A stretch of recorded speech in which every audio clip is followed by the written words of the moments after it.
안녕하세요, 여러분. 김소희 노무사입니다. 시험 끝나고 잘 쉬고 있으신가요?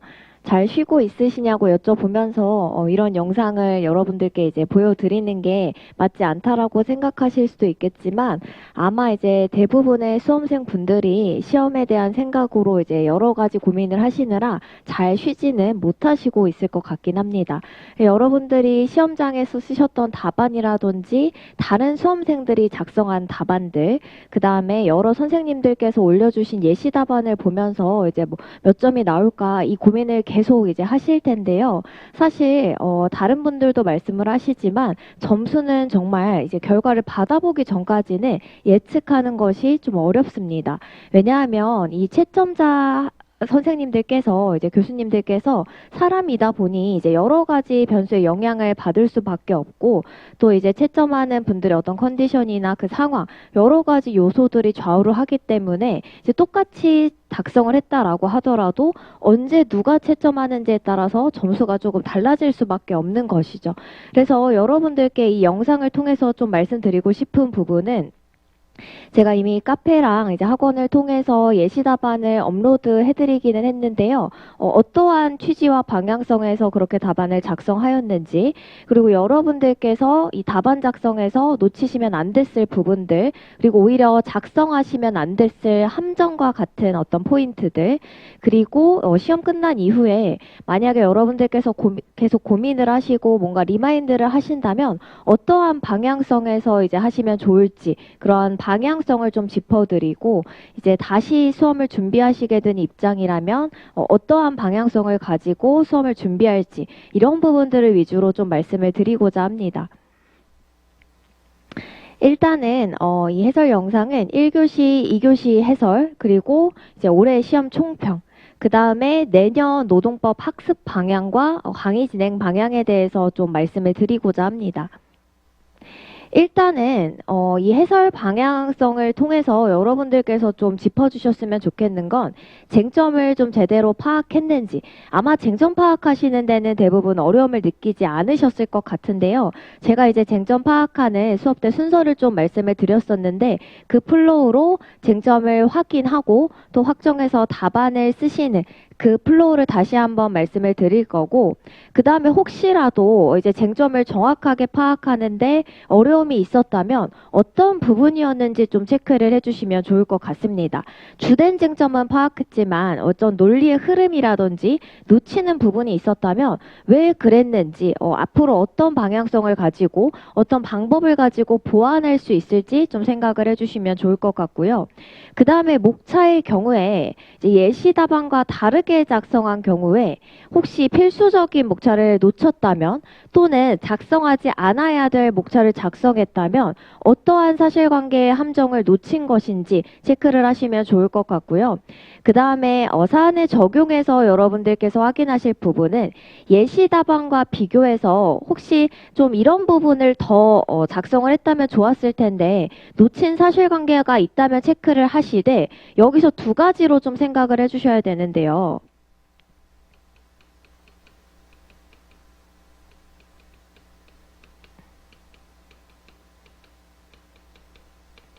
수험적인 방향성이라는 것은 사실은 이제 제가 모범 답안을 작성을 할 때에는요, 수업 시간에는 조금 더 이제 여러분들이 현실적으로 작성하는 분량보다 더 늘려서 드린 것도 있는데, 이번 시험에서 좀 예시 답안을 작성해서 올려드릴 때에는 현실적으로 여러분들께서 시간이라든지 어떤 사실관계를 고려했을 때 가점이라든지 이런 것들은 좀 최소한으로 고려하고 작성하실 수 있을 법한 내용을 좀 담는 데 집중을 했습니다. 근데 여러분들께서 예시 답안을 보실 때에는 수험적인 방향성에서 지금은 내가 작성하지 못했지만 만일 혹시라도 이것과 유사한 사실관계 또는 유사한 문제를 다시 맞닥뜨렸을 때에는 이런 것들을 활용할 수 있겠구나는 이제 끝났으니 체크를 해주셔야 되고요.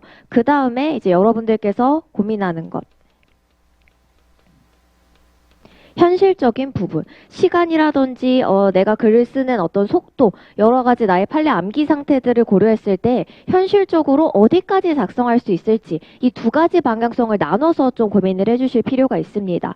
그 다음에 이 세 가지 포인트 위주로 여러분들이 체크를 하실 때 만약에 부족한 부분이 있었다면 왜 그랬는지 어떻게 보완할지를 생각해 주시는 게 사실은 이 해설 강의의 목적인데요. 그때 이제 생각을 해보실 수 있는 게 시험장에서 어떤 고도의 긴장감과 압박감 때문에 제대로 실력 발휘를 하지 못한 것인지 아니면은 일반론에 대한 암기와 반복이 좀 부족한 부분이 있었는지 그것도 아니라면 일반론은 어느 정도 숙지도 되고 현출도 할 수 있었지만 사례풀이가 부족해서 이제 시험장에서 어떤 판단 능력이 부족했던 것인지 아니면은 답안 작성에 대한 어떤 고민이나 연습이 부족한 것이었는지 이렇게 나누어서 좀 생각을 해보실 수 있을 것 같은데요.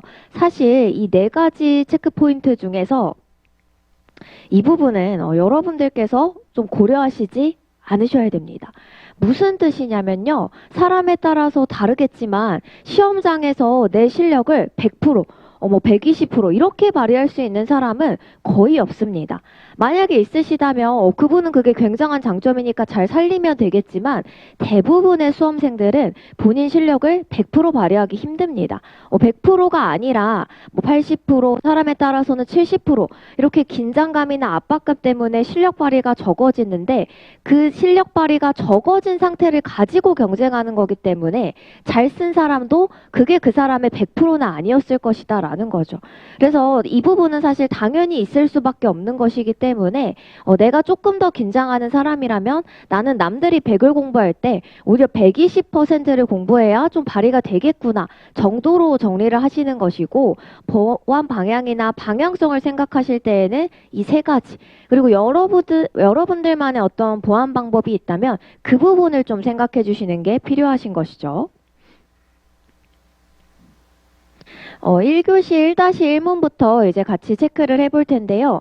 제가 이제 동차반 수업을 하면서 말씀을 드렸지만 여러분들께서 이제 답안지, 어떤 문제지에 특별히 이제 인쇄 상황에 문제가 없는지 확인을 하실 때 먼저 어떤 쟁점이 나오는지를 확인을 하실 수 있으면 좋겠다라고 말씀을 드렸는데요. 혹시 그렇게 못하셨다라고 하더라도 문제지를 받는 순간 물음을 일단 먼저 보시는 거죠.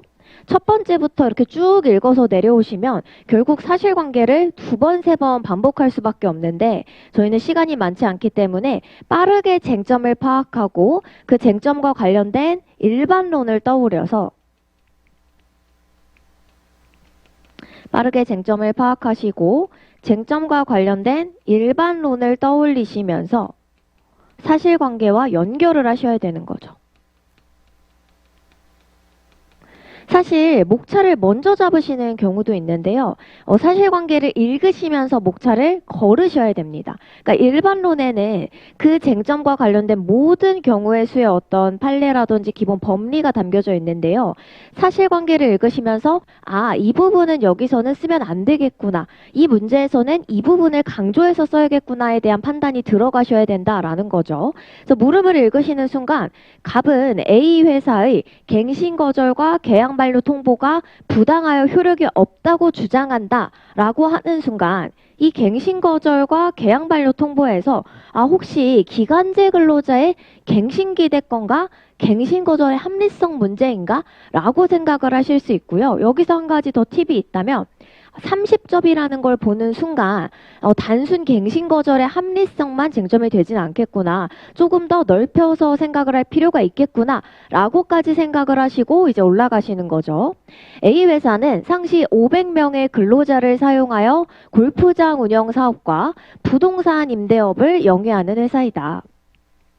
그래서 업종과 상시 근로자 수가 나오는데요. 업종은 여러분들이 이제 사실관계를 기재하실 때 좀 업종이라든지 그 회사의 근로자 수 아니면은 일시 이런 것들을 작성하면서 좀 풍부하게 또 그리고 꼼꼼하게 보일 수 있는 것으로 생각을 하시면 되겠죠.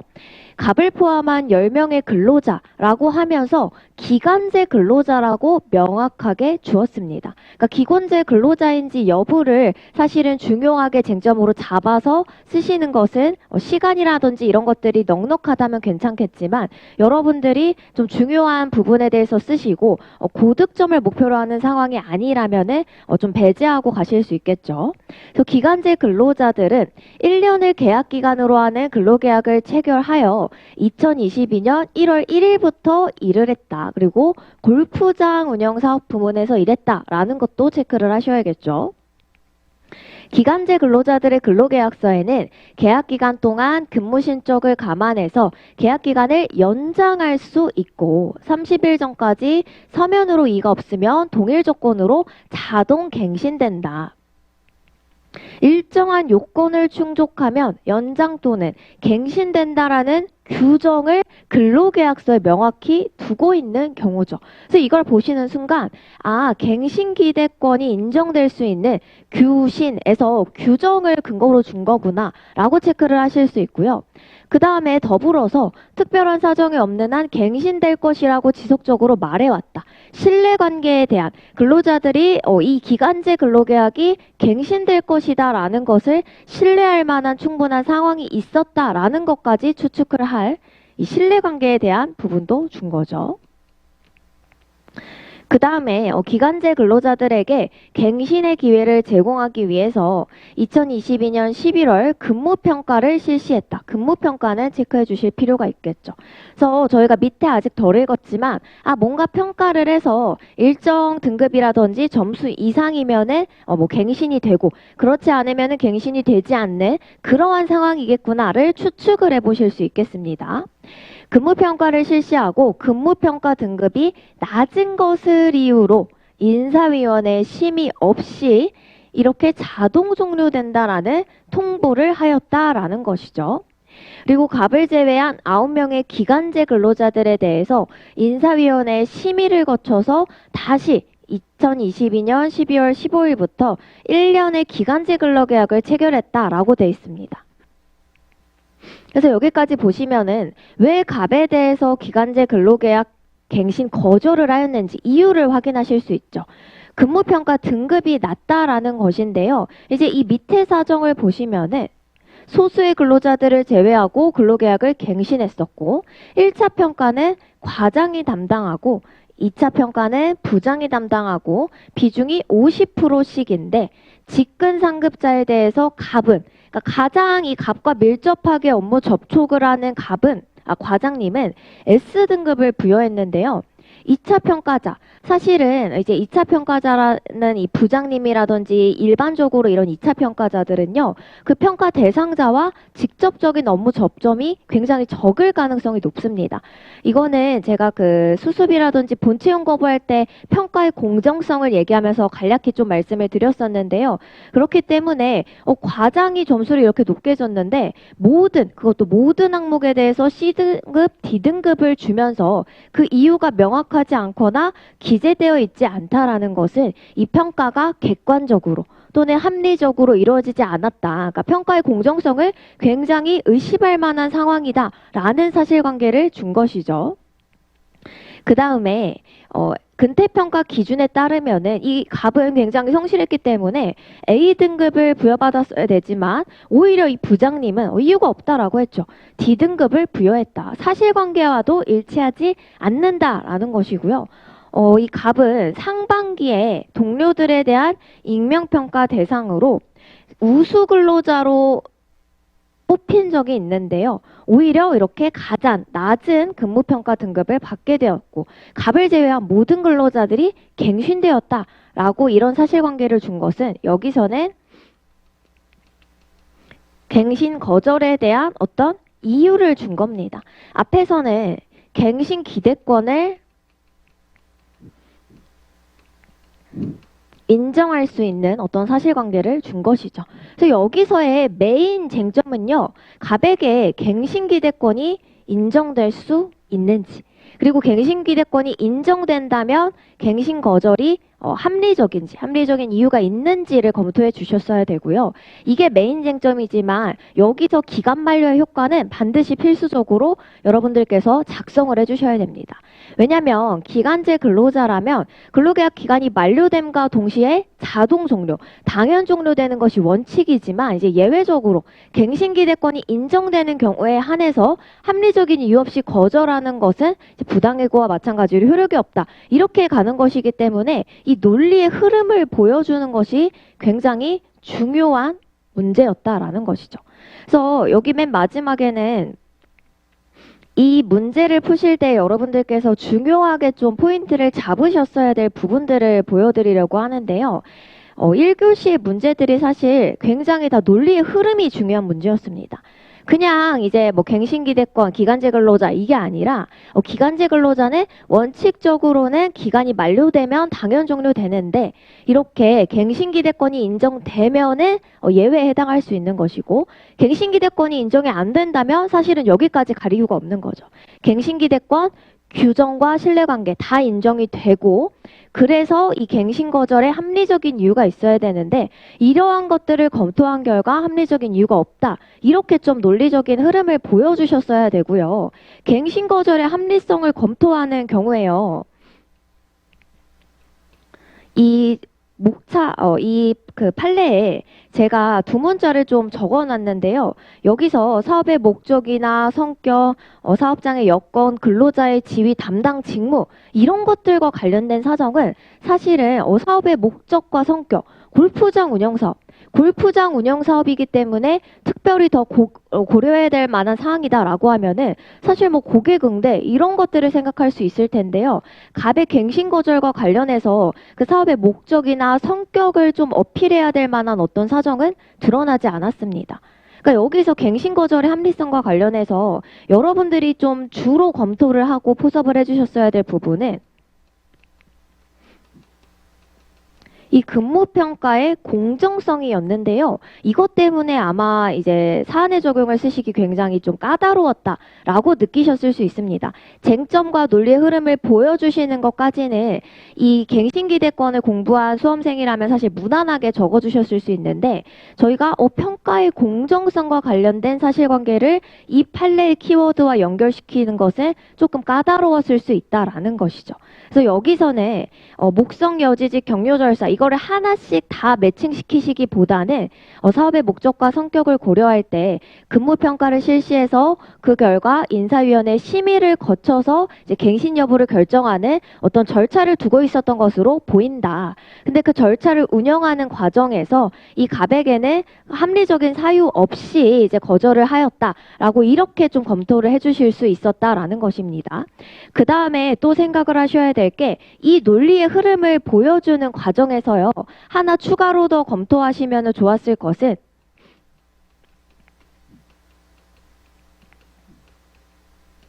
기간의 정함이 형식에 불과한지 이거를 추가로 검토해 주시는 것은 가점 대상이고 이제 특별히 여러분들께서 좀 시간이 많이 쫓기지 않았다면 작성하실 수 있는 부분이라고 생각을 하는데요. 기간의 정함이 형식에 불과한지 그 판례까지 쓰시고 사실관계에서 짚어주실 수 있겠지만 판례까지 쓰는 것은 좀 어렵다라고 하시면은 사안에 적용을 하실 때 사실관계에서 특별히 기간의 정함이 형식에 불과하다라고 볼 만한 사정은 엿보이지 않는다 정도로 이제 건드려 주셨어도 괜찮은 문제였습니다. 그래서 첫 번째 문제 같은 경우에는 쟁점 파악은 무난하였으나 이 판례의 키워드와 근무평가의 공정성이라는 어떤 문제를 연결시키는 것이 좀 까다로울 수 있는 문제였다. 그래서 아마 여기서 중요하게 득점할 때 보시는 부분은 이 논리의 흐름이 잘 보이는지 그 다음에 이 근무평가의 공정성을 얼마나 사실관계를 활용해서 꼼꼼하고 풍부하게 포섭을 했는지가 되실 텐데요. 그 다음에 여기서 여러분들 아까 말씀드린 것처럼 기간제 근로자와 관련된 다른 쟁점을 쓰시는 경우도 있을 텐데요. 추천드리지는 않습니다. 왜냐하면은 30점이고 여러분들이 실제 1문은 다른 문제보다 좀 작성하시는데 오래 걸리실 수 있거든요. 특히 첫날 시험에 1교시의 1문은 특별히 더 긴장이 되기 때문에 그 첫 줄을 쓰는데 굉장히 긴장이 되고 목차 잡는 거 이런 데 좀 떨림이 많기 때문에 여러분들께서 제가 이제 좀 전략을 짜실 때 1문에서 특히 논점의 정리 이런 것들에서 고득점 받기를 보다는 받으려고 좀 노력을 하시기보다는 1문은 논점의 일탈이라든지 무익한 논의를 작성해서 감점되지 않게 좀 무난하게 잘 작성한 답안을 써보자 이렇게 말씀을 드렸기 때문에 제가 추구하는 방향성에서는 요 정도로 좀 작성을 하시는 게 무난했겠다라고 보실 수 있겠습니다. 네, 여러분들 이어서 1-2문 한번 보시면요.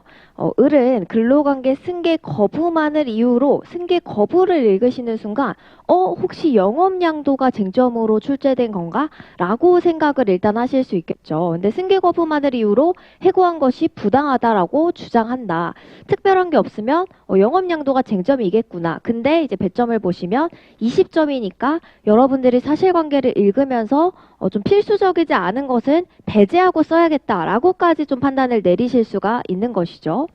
왜냐하면 여러분들께서 이제 그 1-1문을 쓰는 경우에는 그때 시간이 많이 소요될 수 있기 때문에 상대적으로 이제 1-2문과 2문에서 시간이 좀 부족할 수 있습니다. 그래서 1-2문까지 욕심을 부리다면 2문을 좀 완성도 있게 작성을 못 하시는 경우가 있기 때문에 그 부분들을 계속해서 시험장에서 좀 판단을 해주셔야 되는 거죠.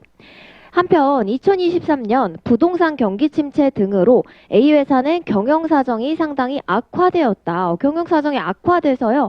2023년 10월 부동산 임대업을 B회사에 영업양도하기로 했다라고 주어진 거죠. 영업양도가 쟁점이겠구나.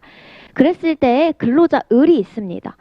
을은 이 부동산 임대업 사업 부문에서 계속 근무했는데 향후 이 B회사의 사업 전망이 불확실하다라고 생각했기 때문에 A회사에 남아서 이 다른 부문에서 일하기를 원한다라고 통보했다라고 하는 순간 승계 거부를 물어보는 거구나. 근데 승계 거부를 할 수 있으려면 일단 영업 양도일 때 근로관계가 승계되는지 그 다음에 승계된다면 근로자가 승계 거부권을 행사할 수 있는지 이 승계 거부권을 행사할 때 양도인 회사에 잔류하겠다 또는 양수인 회사로 이 양도인 회사에서 퇴사하고 가겠다 또는 둘 다 퇴사하겠다 이렇게 선택할 수 있는데요. 그 승계 거부권을 행사할 때 이 거부만을 이유로 해고를 하는 것이 가능한지 승계 거부만을 이유로 해고할 때 그 효과까지 써주실 수 있겠죠. 그랬을 때 메인은 이렇게 논리의 흐름을 보여주는 것이 마찬가지로 굉장히 좀 중요한 문제였습니다.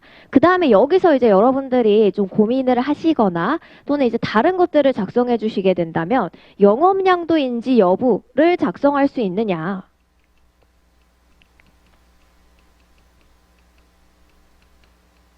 영업양도인지 여부를 만약에 간략하게 여러분들이 써주셔서 지금 이 메인 쟁점을 일반론을 작성하고 사례에 적용하는 데 시간과 분량의 문제가 없으셨다면 이거를 추가 작성하는 것은 가점이 되실 수 있습니다. 근데 간략하게 작성을 해주셔야 되는 게 메인은 아니죠.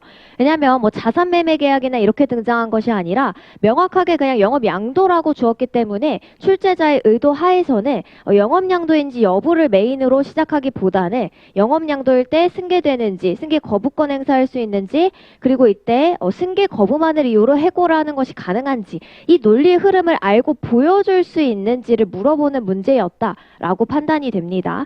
근데 제가 이제 예시 답안에 굳이 저는 쓰지 않았는데요. 제가 이제 여러분들의 입장이라고 하더라도 사실은 20분 내에 여기까지 쓰는 것이 가능할 거냐 거기에 좀 의문이 있었고 명확하게 주어졌기 때문에 따로 이제 작성하지 않는 쪽으로 가이드를 드렸고요. 근데 이거는 써도 괜찮다라고 말씀을 드리는 거고요. 일부 영업양도. 그러니까 여기서 해고 딱 나오는 순간 그리고 부문도 2개였는데 일부만 했죠.